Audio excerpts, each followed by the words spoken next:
always been a bit of a Civil War buff. I love Civil War stories. I've tried to read as many of the Civil War history books as I can. Particularly loved the Ken Burns documentary on the Civil War, which has become a classic documentary in television. I think Shelby Foote, who put together a 7 or 8 volume history of the Civil War, is probably the most detailed Civil War collection writings that I've ever seen. It's recognized in history as probably covering every conceivable name, number, battle that you could regarding the Civil War, but it's a voluminous 7 volume set.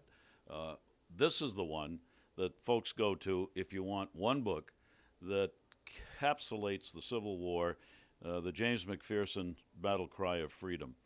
It has long been recognized, a Pulitzer Prize winning book, as one of the outstanding history books of all time regarding the Civil War. There's never been, to my knowledge, a 1 volume book that has taken its place when it comes to study of history.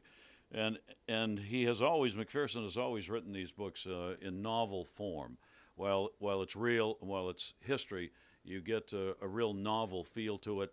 He was very interested in the individual soldiers and their families, so you get a number of stories that are weaved into it about individuals from both the North and the South. And of course, the discussion of the battles is intricate. The timelines, the dates, the geography of virtually every battle in the Civil War, and its ultimate importance to the conclusion of the war is discussed in this book. This is one you do read cover to cover. This is one you do sit down with, and I think the shorter span in which you read this, the better you understand the Civil War and the more enjoyable it is.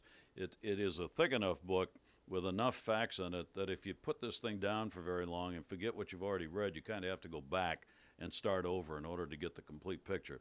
But if you want to put one in the bag or on the book stand where you just read, this is the one to do regarding the Civil War. Battle Cry of Freedom, the Civil War era, James McPherson.